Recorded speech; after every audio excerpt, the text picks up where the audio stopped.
after going deep, I realized that the one that had enough depth and they were promising and they were closer to what I was looking for was Delphi. I think there is a conversation that kind of piggybacks on this general aspect or the sense of the comment, right? It's like, look, AI is going to take the jobs of certain people.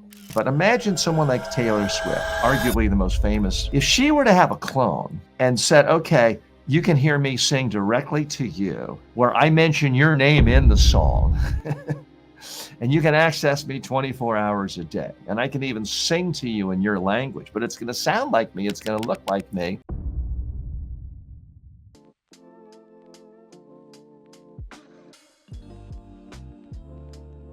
Our guest today is a longtime expert on all matters technology. He's worked with everyone from real networks to Wix to you name it. He's been in the high-tech industry for decades. He has just published a groundbreaking report, AI-Driven Avatars, a Market Study. Very happy to bring to the show today. It's one of our special editions of the Digital Doppelganger Show, where we talk about all things related to clones and avatars.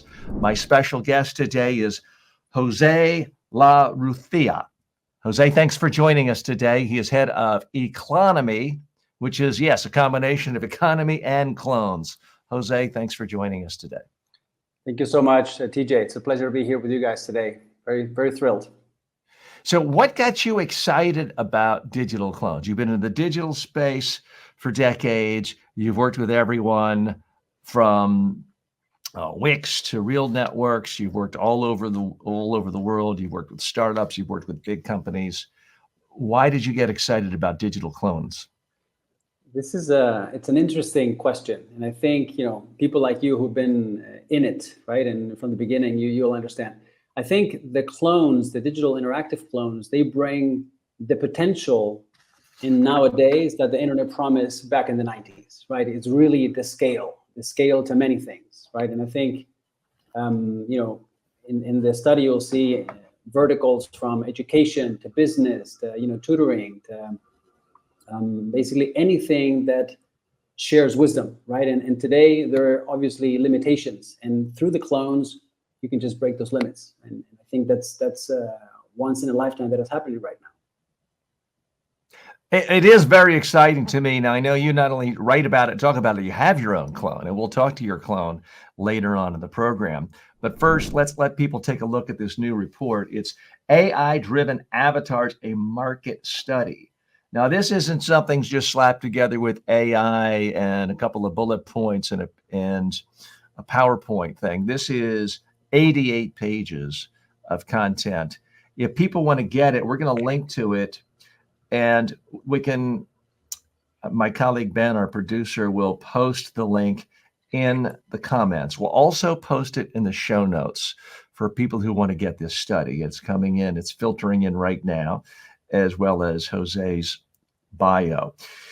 So let's walk us through the highlights of this study, because you spent countless hours on this. And you were nice enough to include me and interview me and my clone for the study, I should point out. Exactly. What surprised you the most? What do you think people are going to grab on? The clone report was just released yesterday, by the way. Right. So this is fresh. You're not going to find more up-to-date information on cloning than this. And I know, because I actually have a Google News alert come to me every day for any story that relates to clone, digital avatars, AI generation, all of these terms. I get it sent to me every single day, and I still learned a lot from your market study, learned about companies I hadn't heard of. So walk us through the report. So before we go into the nitty gritty, I mean, the idea is to really shed some light on what this is in general terms, from a general perspective, and then drill down into some of the specifics, right? Because I think everybody in the last 24 months has been talking about and hearing about AI and generative AI and, like all the wonders and the GPTs and all this. This study basically wants to bring closer and kind of like break down some of the myths, right? And definitions and naming conventions of what this is all about, right? So what for you and me, we know, but there's many people out there who will be interested about it, in it. and they have no idea what a digital avatar is, what a digital interactive clone is, or where the differences are, or what is a persona, a clone, kind of like cloning the spec of an executive, not the people. So the idea is, look, let's the dust kind of like, let the dust fall down and see clearly what this is all about. So you will see, the definition of a clone, what are the types, what are the categories, what are the uses for them, what are the components, right? Because it's not an email, right? It's something a little bit more sophisticated. How can you build your own? Who are the stakeholders? Who are the companies in the ecosystem that is before us and just forming, right? So there's like 34, I think, sections. If you want, I'm happy to walk you through. But the idea here is, with this study, to bring light, and if a company or an individual, wants to understand, they can just take it. It's kind of like a guide, right? So what do I need to know? Who can I go to? Can I do this? Can I not do this? That's kind of like the idea of the study. So here on the Digital Doppelgangers, people are used to hearing me talk about this a lot. So a lot of people are familiar with it, but some people are new. Let's just start from the basics. What is a digital clone? Because it can go in a lot of different places. It means a lot of different things to different people. It scares some people. How is that different from a digital twin? How is that different from an avatar? There's a lot of terms floating around that intermingle. Let's hear how you define things. So I think, I like this example because I think it kind of like opened people's eyes, right? A few months ago, I think Reid, I don't know if you know Reid, one of the founders of LinkedIn, he came up with Reid AI. Reid Hoffman. Mm-hmm. Yes, Reid Hoffman, thank you.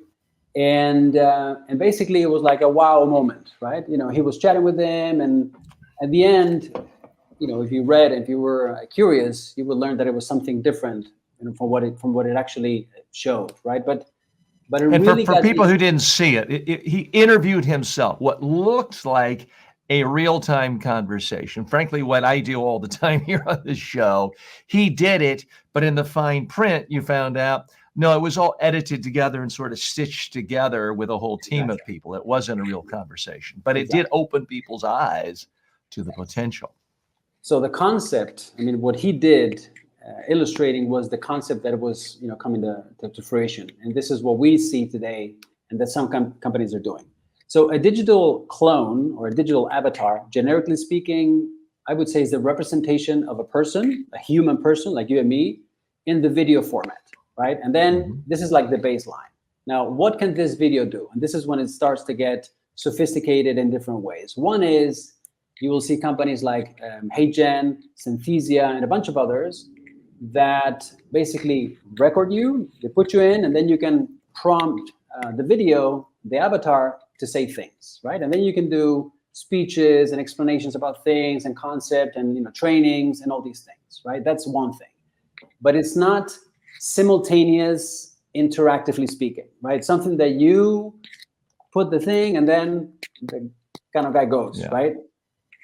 What we're talking about when we mention digital interactive clones is the interactivity part. And not interactivity in the way that some courses do it, like, hey, you see the video and then at the end, hey, answer the question. That's interactive too. But what we're saying here is conversational speaking, conversational in real time, right? And this is what I think this is the key. This is the point, the critical point, the inflection point, call it what you will. This is what we had not seen before.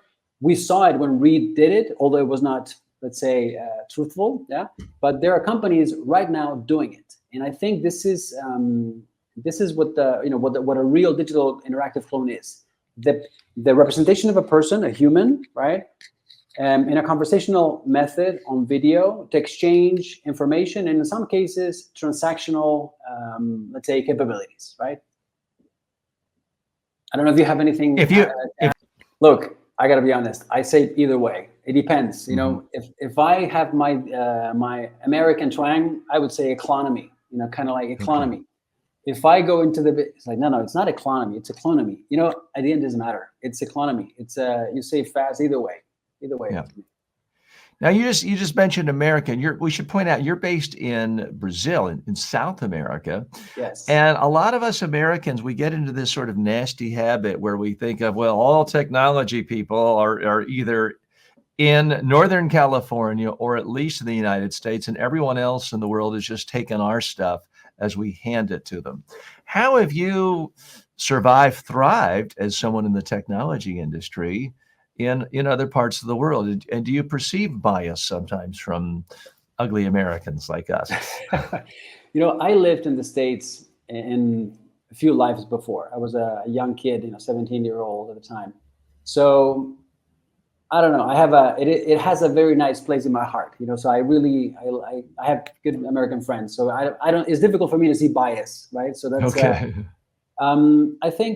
I think the trick is really to see what is best in the places you are, and just enjoy them. When I came to Brazil from Europe, the first 2 years, 3 years, it was like, oh my goodness, things don't work here. This is all these challenges that in Europe you have taken for granted, and here I was looking only at the bad things. Once you start realizing the good things, it's like, hey, this is life. This is life is what happens while you're making other plans, and this is what happened to me. Walk me through your sense of how you think the adoption rate is going to come with respect to clones, because I have some scars.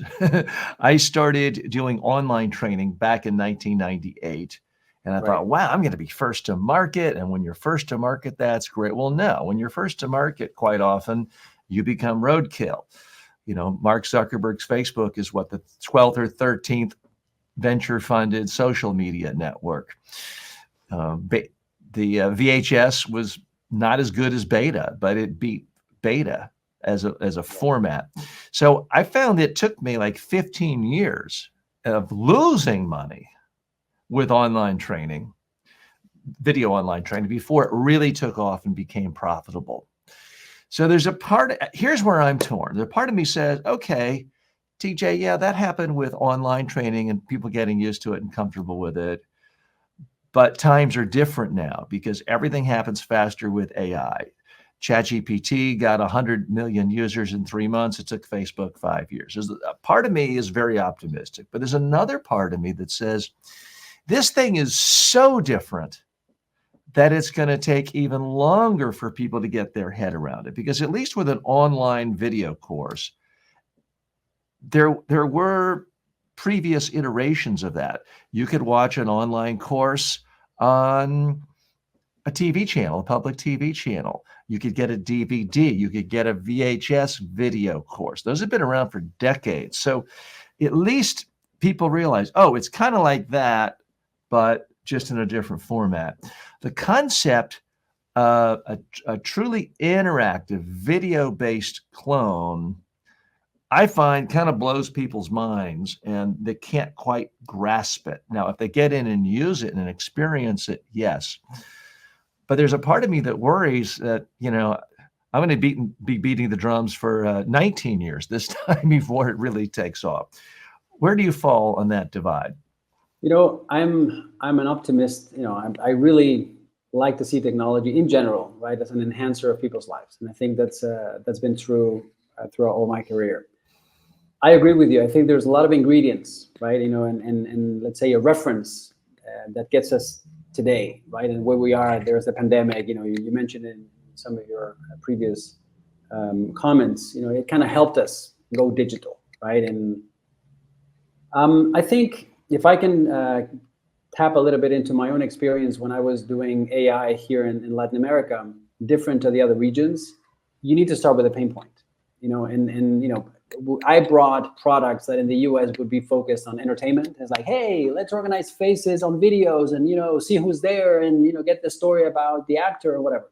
And here it was like, look, I want to find out if there is a robber, a thief, coming into the store. And it just, you see that where I'm going, right? So I think, in my view, I feel it'll be big problems that we'll be using this technology first. In problems, I mean the restrictions that we have today, right? Time and space for, let's say, in our search to abundance. And I think this is one of the moments, there's another paper that I wrote about abundance through the clones. And there's really, to get infinite time or very almost unlimited bandwidth of time, right? So if I had to give a prediction, which I'm not really good at, but I would say that we should start with the pain points and see where this technology can help us really solve those problems. And I agree with you. There's other fears, if you allow. People are thinking, "Oh, wow, what's happening?" It does. The clone doesn't have a soul. Let's talk. Help me piece my way through this, because I'm certainly aware of pain points. I have people every day take my online public speaking courses because they feel the pain of, and they tell me this, TJ, I'm nervous. I'm not confident when I speak. I'm not confident going to this job interview. I'm not confident giving a PowerPoint presentation to my board. I'm nervous about pitching my startup to these angel investors, asking them for my first $20,000. So I know what their pain is.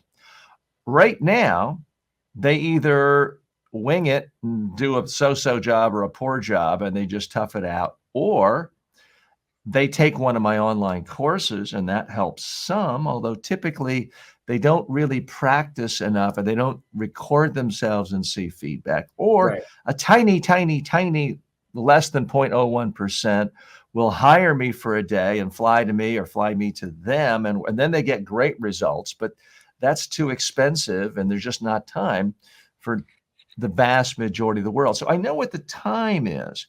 Some of those people are now coming into my clone, where they can actually rehearse and get feedback. The problem is we haven't gone beyond the stage of it being sort of a curiosity. Now, my clone has been up since the last day of April, and the video part, I guess, for maybe 3 months now. So it's still early in the game, but what I'm noticing is that people look at it and they're talking to it, and I can see the conversations. The end, quite often, oh, wow, thanks, this was really helpful.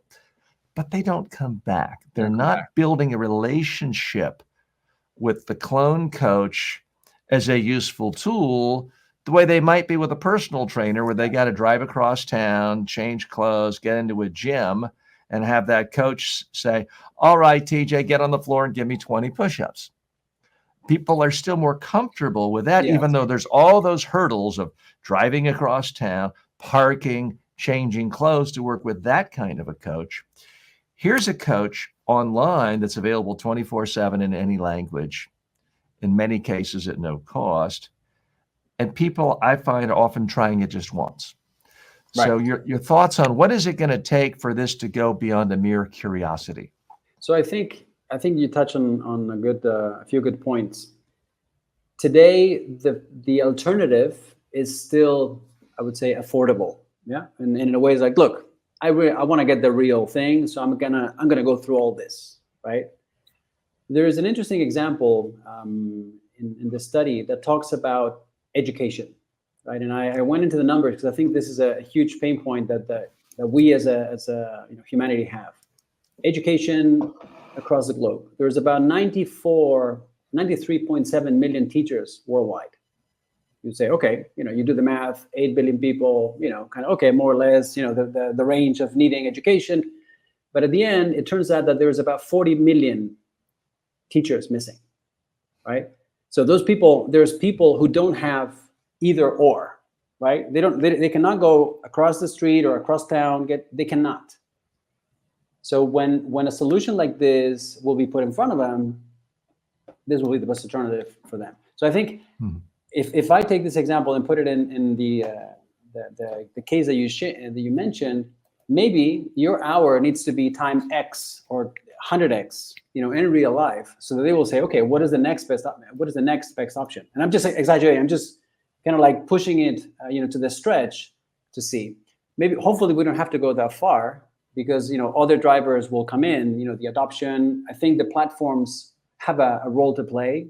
Whenever they start, I'm thinking of LinkedIn, for example, or Udemy, or online communities that talk about tutoring. If these people start offering it as a feature, as an add-on, it may accelerate the adoption. And this is only thinking about the pain points of the learning of wisdom. There is another set of possibilities going into the entertainment that I think you just mentioned also in this study, right? And like, look, you watched the film, you read a book, and you want to talk to the author to say, hey, I have questions about your book. Imagine Amazon offering this. It's like, hey, I want to talk to the clone of the author. I have questions about chapter 3. I'm not sure what he meant. I think these will be catalyzed. But the other thing I wanted to point out to you, those of you who are more excited about clones and thinking about how to create a clone, but you feel like you need a little more hand-holding than what some of the platforms. I do now have a couple of different courses on how to create your own clone. And these versions come with consulting time from me. So I know, I'm not a huge techie. I need hand-holding when I start to use something new. And now I've spent hundreds and hundreds and hundreds of hours of trying to figure out how to make a clone, and just the nuances of how to make your voice sound better and how to not look like a stiff stooge on camera. There's a lot of subtleties there. So that's what you get in this particular course. So enough with the shameless promotion. Now, I guess at some point we'll have my clone come on and do the shilling as well to pay the bills. Jose. So Jose, you've had a chance to look at all the major platforms. Your survey covers in depth 15 different companies. And I noticed that you ended up making a clone with the same company I did, Delphi.ai. Tell us about your thought process of why you selected them and your experience there. And I do want to show your clone. We'll do that for the audience in just a moment as well. All right. So I think one point that was clear is that the naming convention was not universal yet, right? So the search process took me left and right, up and down, and until you really find what you're looking for. Because interactive avatars, personal avatars, instant avatars, these are the names that some of these companies use. And after going deep, I realized that the one that had enough depth and what they were promising and they were closer to what I was looking for was Delphi. So, and this was for a couple of reasons. One was the back office. Let's say the repository of content, it was well structured. It gave me good options, to upload the content that I wanted my digital brain of the clone to have. It was easy to handle and, to update and all this.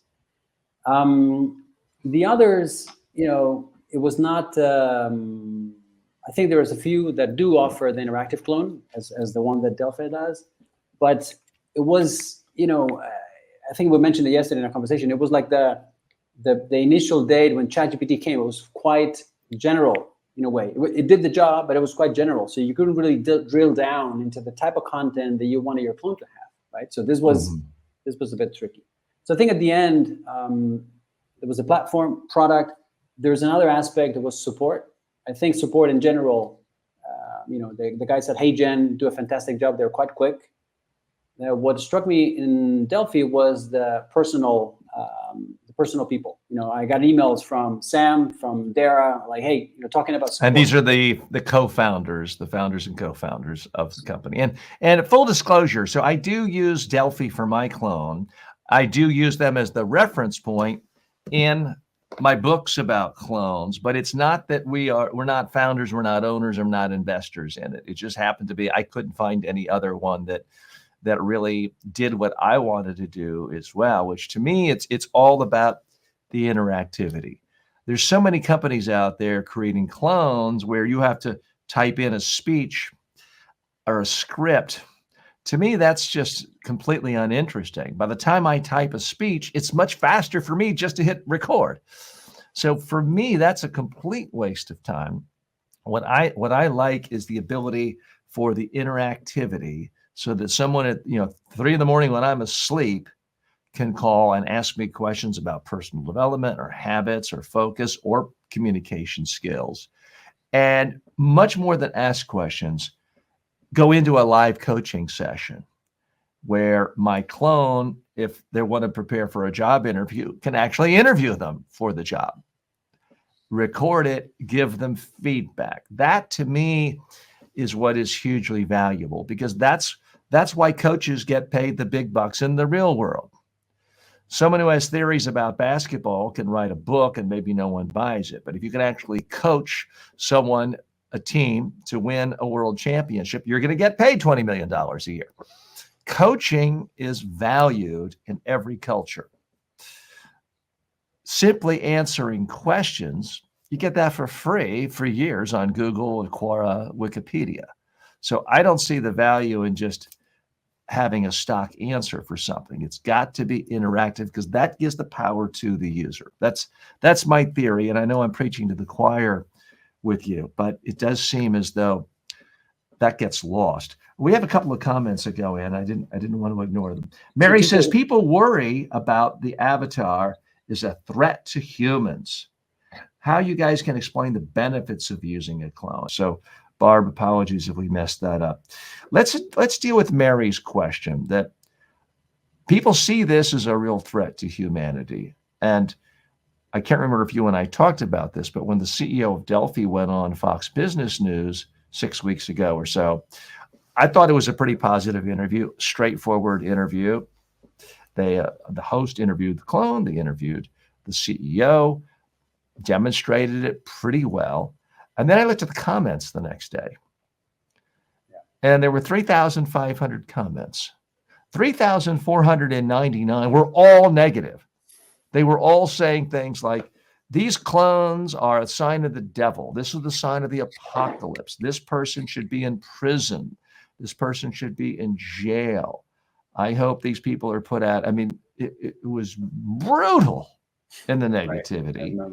And it was other than one person saying the host was good looking, off topic, everything was viciously, brutally negative. Now, part of it is that channel tends to skew in a particular negative direction. You can argue social media in general tends to the negative, but I've never seen negativity to that extent for someone who wasn't overtly talking about a political issue. Then you expect the negativity, but just a new technology. So share your concerns about how you think this is going to play out, and to Mary's question about how people see this as a real threat to humanity. I think there is a conversation that kind of piggybacks on this general aspect, or the sense of the comment, right? It's like, look, AI is going to take the jobs of certain people, right? And I think it's a threat. If you think about it as a threat, hey, this technology is going to threaten my job, my well-being, my source of income. So I get it, and you'll see people talking about there are already some positions that are, in a way, replacing humans. Yeah, customer support is one of them.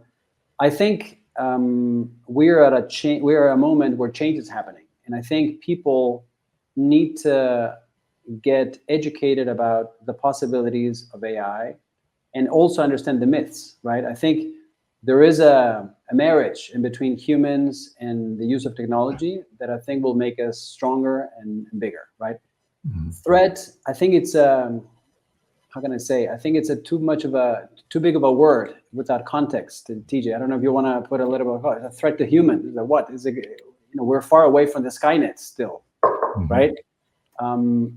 I think there has to be awareness. There has to be regulations in place. There has to be privacy tools that keep, let's say, the rights of people using AI, right? So they need to feel comfortable using the technology. There has to be transparency. There has to be ways to control the data.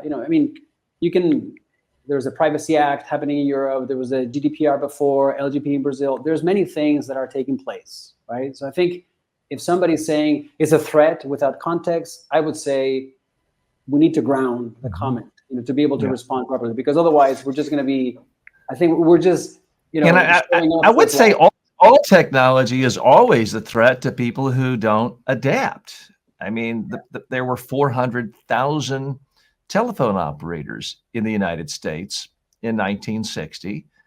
And a few years later, they were basically all let go. Now, they all found jobs because the economy was growing and many other things were happening, but they did lose their job because the technology got better. You no longer needed an operator to listen to someone and push a plug in here to connect. I've lost jobs because of technology. I saw a considerable drop over the last 10 years of corporations hiring me for a day of in-person public speaking. So I've lost a lot of work because of technology, but I also gained a tremendous amount of work because I adapted and I learned how to make online courses. Right. So my income continued to go up. It was just different. But people who didn't adapt did in fact see their jobs disappear or their income go way down. And that's been a function of technology. You know, you can go back to the days of the loom and not having to hand weave everything. That's always been a part of it, but it is legitimate concern.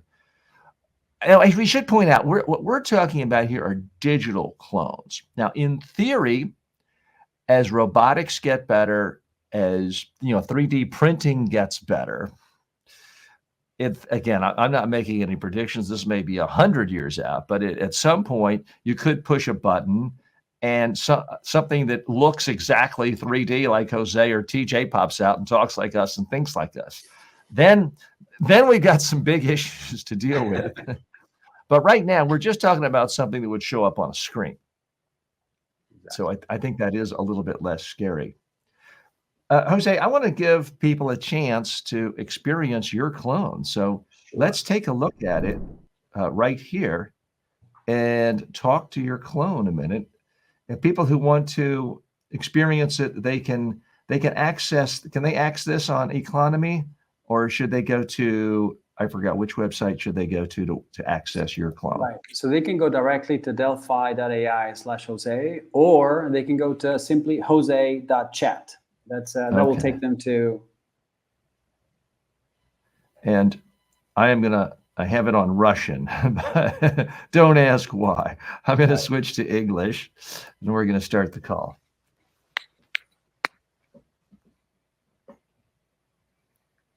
And if there is some kind of delay, remember, it's not Jose's fault. It's just, that's the nature of these systems still. Let me switch over a little more here.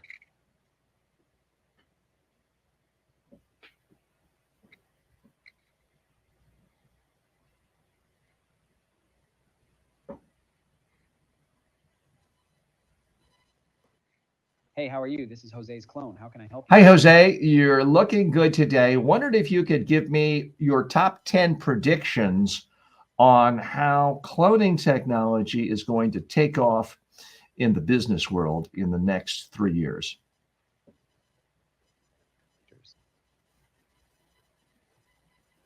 Thank you, TJ. I hear that you're curious about the future of cloning technology in business.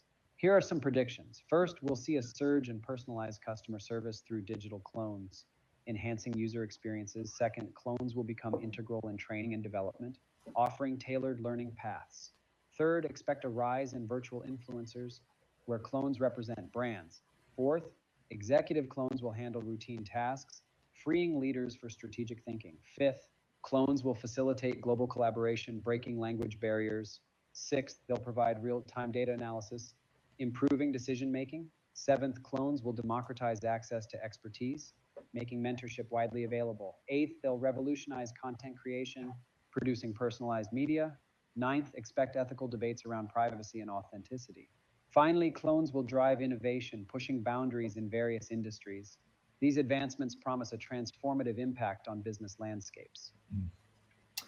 And what's your prediction on who's really going to adopt these first? Will it be large corporations that see tremendous cost savings by not having to have as many people call their 800 number?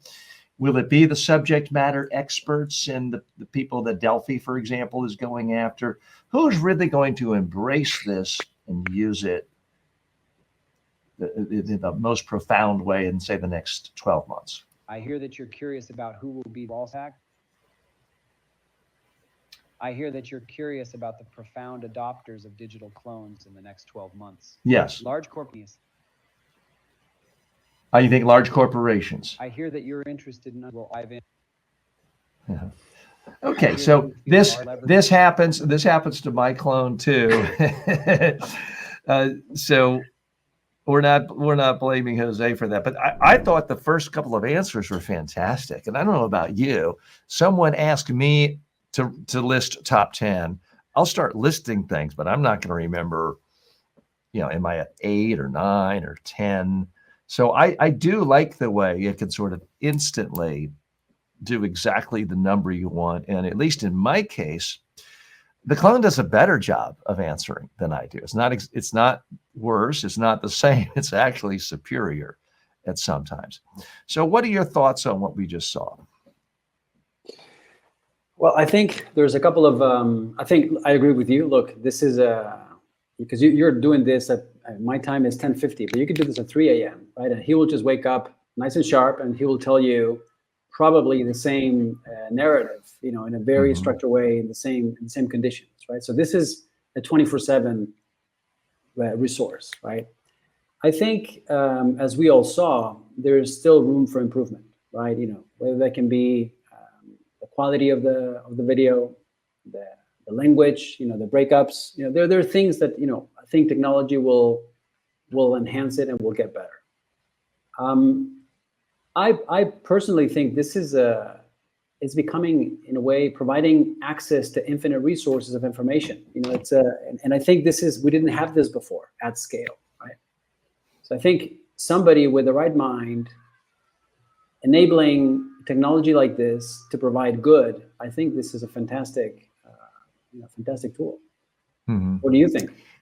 Oh, well, I'm clearly very excited about it because unlike you, I don't have some distinguished career in technology or technology consultants. I really don't know technology very well. My background is in communication skills. And to me, I'm so excited about this because I think it is the most profound tool to help humans communicate, certainly since the internet was created, potentially since the printing press was invented, to be able to scale one-on-one style conversations anywhere in the world, any time of day or night, in any language, I just think is extraordinarily profound because I've seen firsthand the good and the bad of video on-demand video.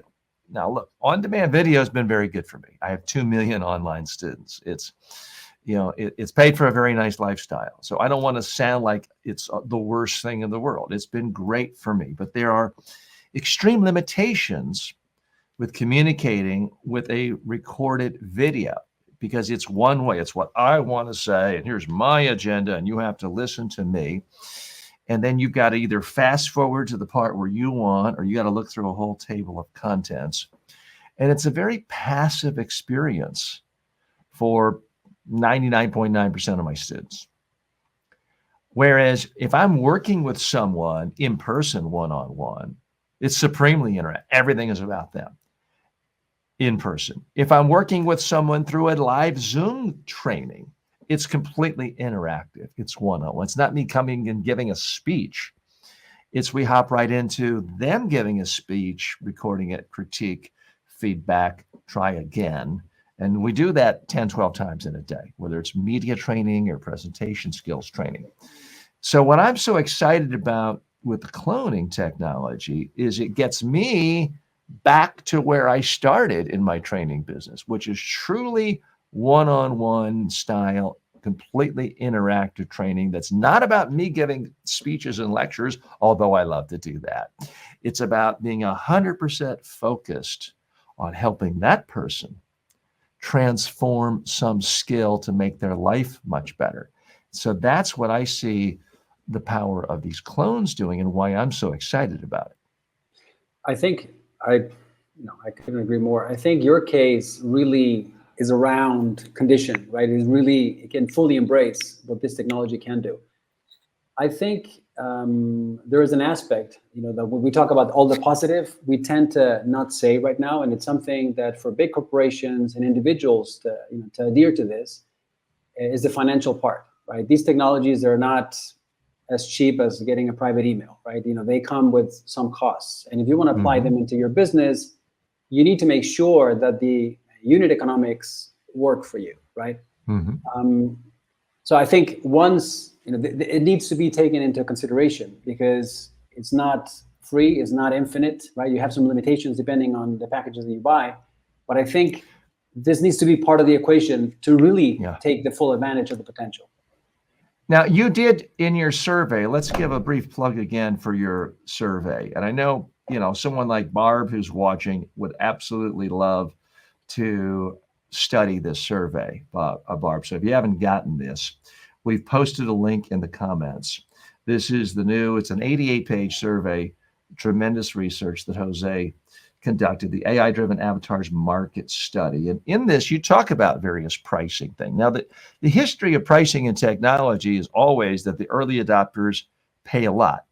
I'm old enough to remember, what was the name of that phone they advertised constantly in 2000? The Anywhere phone. It was this giant brick, and it was like $2,000 a month or something like that. And now you can basically call anyone in the world for almost nothing. And certainly if you have an old cell phone that you got for $20 and an internet connection, you can call anyone anywhere on WhatsApp for nothing. So the price always goes down. I certainly would anticipate the price going down on people's ability to create actual full-fledged video clones rather than just text or audio. But in your survey, what did you find? I know that the Delphi has some kind of free program. I don't know if that's just for text, but are you seeing any clone companies out there that are giving away free access to cloning capabilities, or do they all have at least one free tier where they're giving you a taste? So they. And by the way, I'm going to show people the list of resources. Do you remember what page lists all the I think all the page different clone 64, companies? I think it is. Pricing overview 64. So what I've seen, TJ, is that some companies, they have like a full suite of services, right? They will give you free access to a certain part. In most of the cases, the digital avatars, they are not part of that plan. You would need to go into the premium to get access or to unlock it, right? So you can start building certain things, but what we just discussed, it's let's say deeper down the line, right? So it's not. You can do a digital avatar that is static, like the way you describe it. You put text, and then it will a text chatbot. Yeah, exactly. And so, I guess the point I wanted to get across is to people who don't have a client base or a business that kicks off a lot of extra cash for this, or an employer who will pay for it. There are ways of starting right now where it's just your time. And I would certainly recommend to anyone who's forward thinking and planning for the future, start now, even if it's just a text version, to get into the game, because it's like a lot of things. Just you spend time in something, little observations come to mind. Think, I can make this a little bit better, or here's a use. That only happens by getting in the game. That's what I stress to people for years with online courses. I've talked to so many people over the years who want to debate with themselves for a year about the perfect title of a course or the perfect camera to use. I'm like, just get a course out. Exactly. Learn from it, make another one. The perfect course title, that's going to sell well for you often only comes after you've done a dozen and you've figured out how to make 11 that don't sell well. Certainly that was my key to success. Is I made 250 courses and 225 didn't really do that well, but the 25 that did well did really well. And I'm not saying everyone has to have 250 versions of their clone or 250 clones, but start with something. Get in the game. Is there one from your own research that you thought is going to be the best for people who really don't want to spend money and maybe just want to get a simple taste of uploading? Let's have the case study of someone who's a consultant. They haven't written any books. They haven't made online courses, but they have been a guest on half a dozen podcast YouTube shows. They have recorded maybe 3 or 4 webinars so they have some intellectual body of content. Right. Is there one platform that you would recommend for them right now if they want to start, either for free or very little money? So if they're just, kind of getting their feet in the water just to taste it, I would say HeyGen probably has the less friction in terms of costs. Also for the production of the clone, this would be, I would say, easier in terms of, hey, I want to upload the content, get my video, start, configuring stuff to understand the mindset of what these tools are all about, right? Mm-hmm. And then if they get serious, then I would definitely recommend going into Delphi, because I think this is where the serious stuff happens in terms of content collection. And I don't remember how they what do they get for free? And I believe there's also a program that's $29 a month that they could get on Delphi. Right. Yes. I think it goes 29 if you pay monthly. If you pay yearly, it's about $20, 19 something. If you go to the advanced, I think it's 99. If you pay yearly, obviously you get a reduction. And then I think it's the Prodigy, which is the highest. That's the $3.99 a month. What do you get for free on Delphi right now?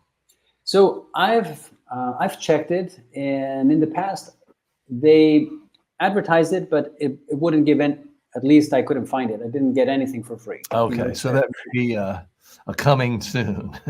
we got some more questions coming in from some of our colleagues. Barb is asking, do you feel threatened by your clone's abilities in any way as you are producing new online training videos? And let's assume that's directed to both of us, but I'll take a crack at it too. But Jose, first, do you have anything?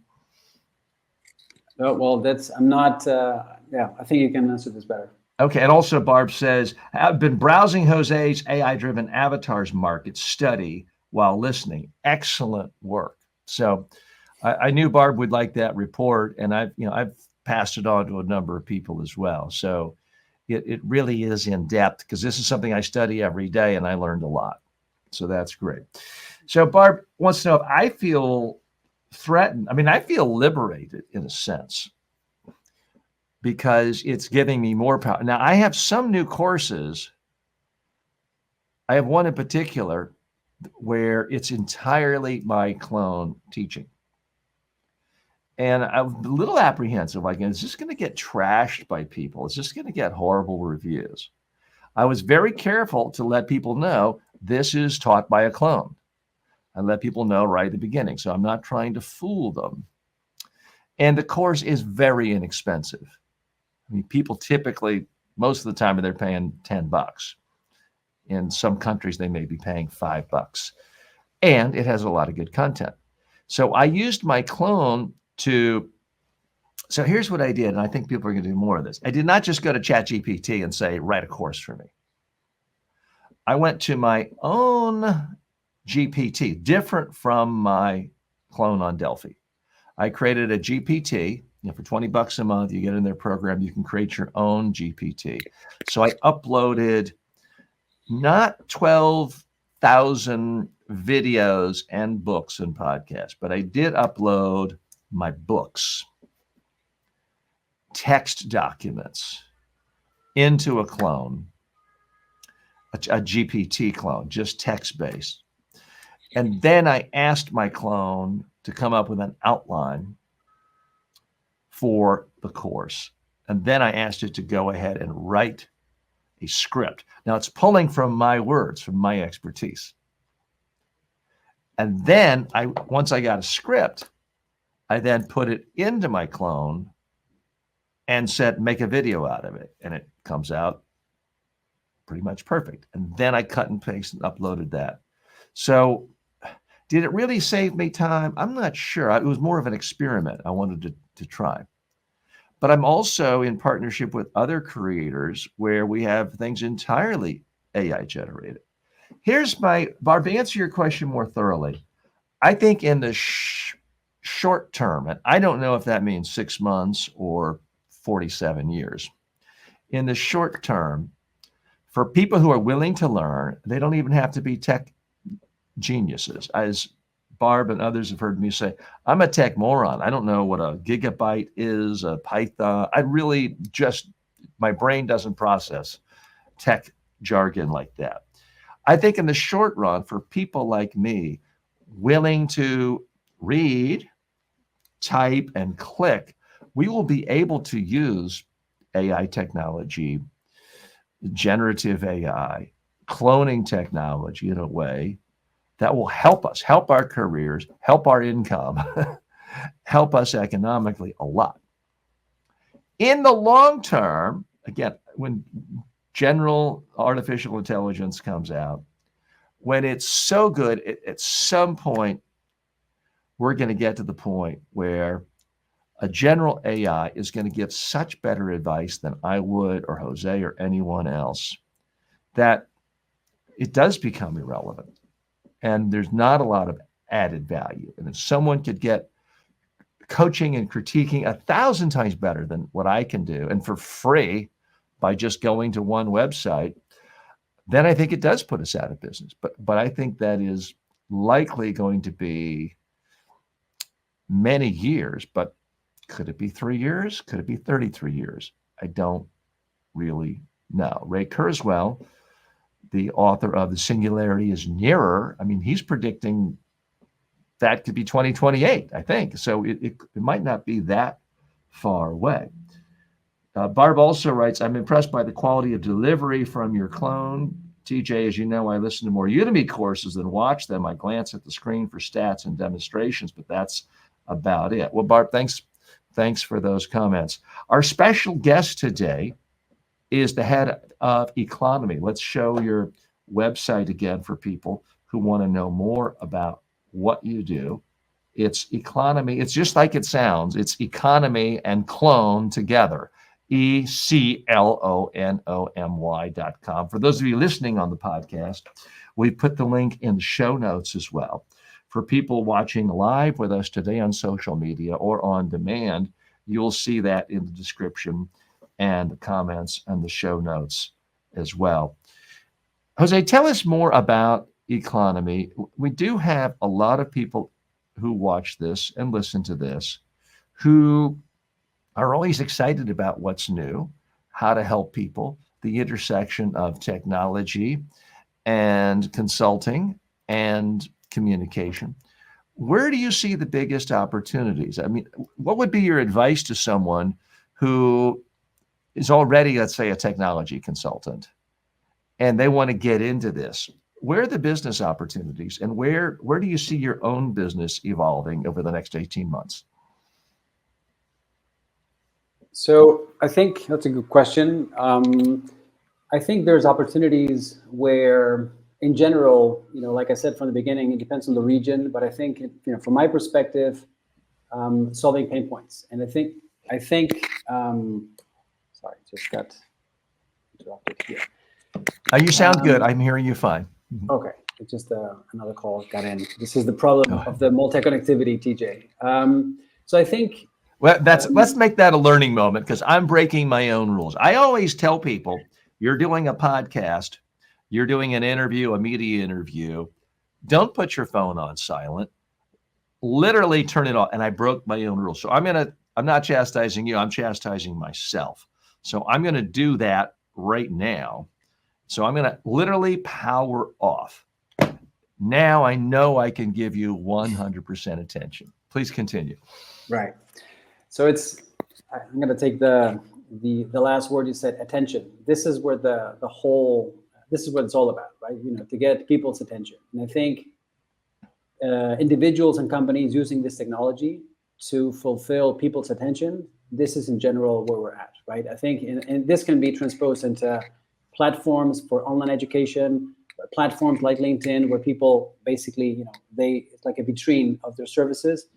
This is, you need to be creative right now through the AI capabilities, along with the cloning technologies and digital. It is, anywhere where you can reach a critical mass of people, right? When you have this window of opportunity and give your wisdom. I think, this going into what you said, you can be coaching, you can be mentor, you can be a teacher, you can be, online tutor, you can be, anyone who has knowledge, experience, and can pass that on to other people. I'd say, be creative and use this technology, because it has literally very few limits right now. Mm-hmm. Tell me where I'm wrong in my prediction. I actually think we're going to get to the point where there are no online courses. Nobody wants a course.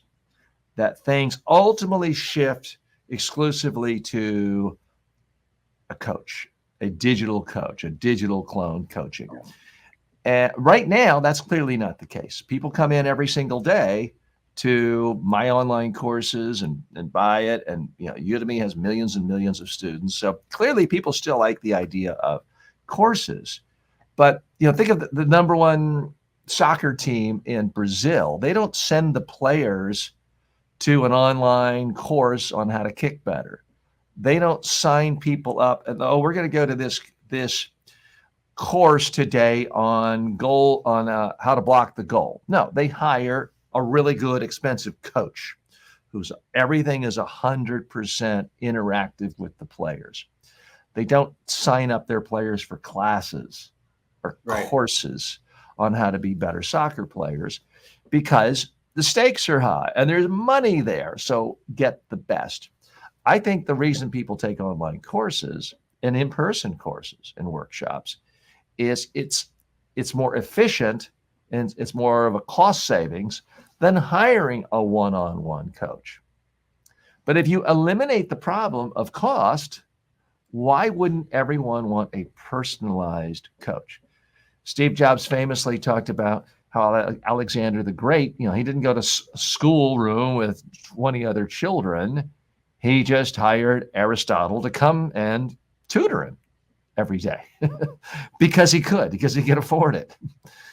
And that's where I see this happening is, after a while, people want to use a coach. And of course, there are couples going through problems where they might read a new relationship book every week. But the more common thing is people read one or two relationship books. And then if they get a therapist, they'll spend a lot more money in 1 hour than they would on all the books they'd buy in a year. And they might go every single week, sometimes for years. People do that, whether it's a relationship coaching or a therapist, because it's seen as much more valuable because someone's actually or something is listening to you and interacting to you. So that's where I see this headed. What are your thoughts on that? Am I off base? I think, again, you touch on a lot of good points. I think there is some differences in the cases that you mentioned, right? You're talking about elite sports. On the other side, you're talking about couples problems, right? Obviously, very different scenarios, right? And when he talks about relationships and marital relationships, you may have, let's say, privacy issues interacting with a clone of, something that is not a person. You can see who the data, goes to, these types of concerns that yet are not mainstreamed, right? This is like something new. I don't know, right? So I'm kind of like put off, right? But I think in general, I think you really touch on a very good point in the education. Why would you, it can break the paradigm of, why do we need education in the conventional way? Like, we all go to a class and you get one teacher doing the broadcast, all of us, right? Because in a way, the online courses are individual, but at the end, it's the same thing. It's like one recorded stuff to everybody, right? So I think education is one of the industries that will be revolutionized if certain criteria are met, right? You need to make sure that certain infrastructure pillars are in place, and depending on the region, they may be different. Technology may need to be adapted. I'm thinking about Africa. Maybe the wire lines for internet is not as good as in the States. So you see, there needs to be a little bit of adjustments in that. But I think education, anything that anyone can learn, obviously in that format, I think it'll be disrupted. Obviously, you touch a point on the sports, right? One thing is to have the coach giving confidence one-on-one and kind of like the team spirit, right? You may need to be in place. But I wouldn't see it so crazy to have like that coach sessions on one-on-one for questions that, hey, coach, you mentioned something in the session today. I want to, something different, separate. The team, one of the team members may not be at ease to ask a question to the coach. It's like, look, I have a problem. because they will know that that digital clone will be the one of the coach. So I think there is nuances and specificities to be somehow polished. But I think I agree with you. I don't disagree generally. I think there may be things to consider in terms of law, privacy, these types of things. Other comments coming in. A viewer says, we're in a time of awakening, just like where we were when the World Wide Web became accessible to the general public. I do see it as very similar times. Techies in general hate to sell. Their clones cannot be trained to be super salespeople. Maybe not. I mean, part of the value I see is any company having a clone, so that if someone is a prospective customer or just fishing around, they can find out exactly what they want to know, rather than having to wade through press releases and go through some lengthy FAQ. So I see it as hugely helpful in the sales process. And I think that's what's going to drive a lot of this, is companies are going to see an ROI in terms of increasing sales or reducing the need of having so many people man an 800 number. So I think that's going to be an issue as well. Here's what I think might really kick this industry off, and maybe it won't happen, but imagine someone like Taylor Swift, arguably the most famous, successful, popular singer in the world today. If she were to have a clone and said, okay, you can hear me sing directly to you, where I mention your name in the song, and you can access me 24 hours a day. And I can even sing to you in your language, but it's going to sound like me. It's going to look like me. And you can pick the concert venue. And it's going to be $800 a month. I can't. If people are willing to spend $10,000 to go to her concert now for one time, I just think she would possibly make billions of dollars from that. And that something like that might kickstart this industry in a huge, profound way, because there would be such a demand for it. Do you see artists or singers doing something like that? So it's specific. I agree with you. I think this could be a really booming industry, and especially because of the entertainment part and the emotional aspect of it, where you would spend money on things that don't make economic sense in a way. Right? So I think this would be easy, or let's say, I think it will go for it. I haven't seen artists do this. What I have seen, though, I don't know if you're familiar with a platform called Suno.com. Suno.com is a generative AI on music. So basically, you will just prompt your way in, and you will just create songs, right? Mm-hmm. And there was a lot of skepticism, a few months ago, like the usual thing, the rights and the training, those types of things. Yeah. I think it was last week they released a piece of news where an artist, I'm not going to say the name, but an artist did a partnership with them and say, hey, here is my track. Mm-hmm. I don't know if he's giving it fully or part of it, and he's making it available in the platform for users to build stems out of that track. So you see it pretty much goes in line with, hey, Taylor Swift will just put in generative AI, all her wisdom in terms of career, and hey, there's no issue of theft or copyright there. If she's owning it, she's doing it for herself, she's making the monetary gains from it.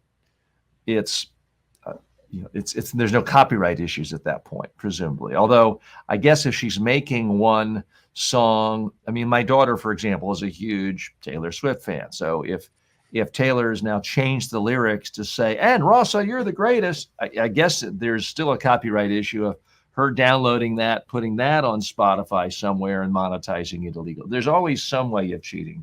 I should point out, I just made a blunder. Barb had said that she said that clones can be trained to be super salespeople. That's a function of me putting my contacts in for distance and not for reading, and not having my reading glasses on. So apologies, Barb. And she does point out it's Suno, SUN.com, the generative AI for music creation.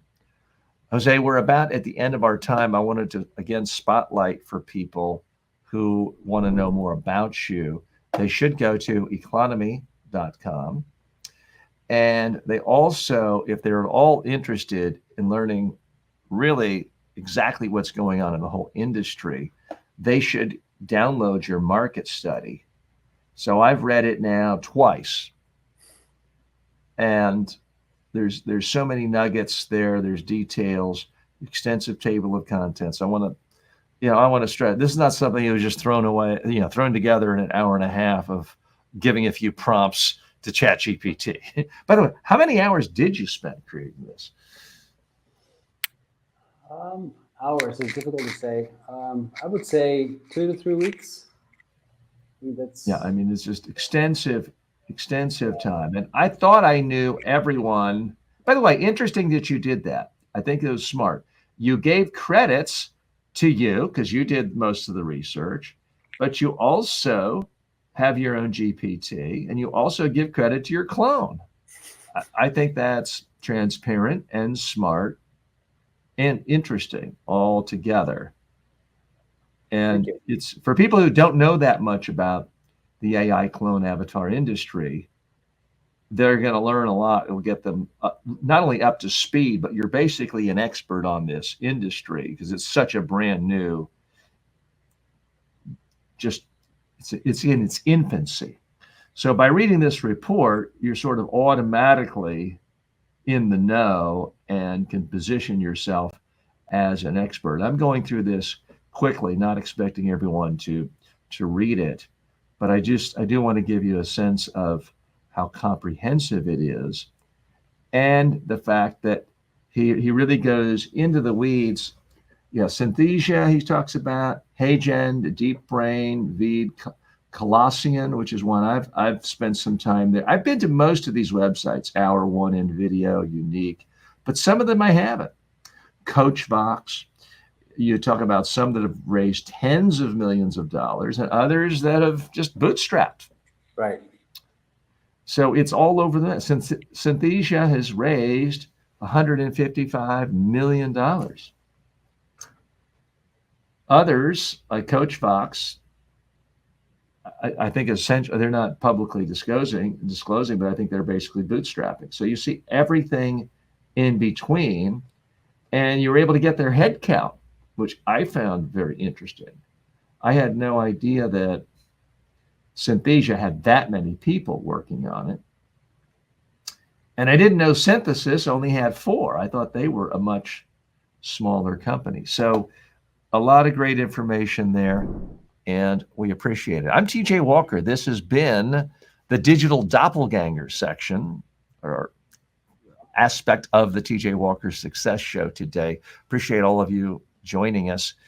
You can always watch this on YouTube, Facebook, Instagram, LinkedIn, you name it. We are everywhere, live and on demand. Special thanks to Jose and Economy. We'll see you next time.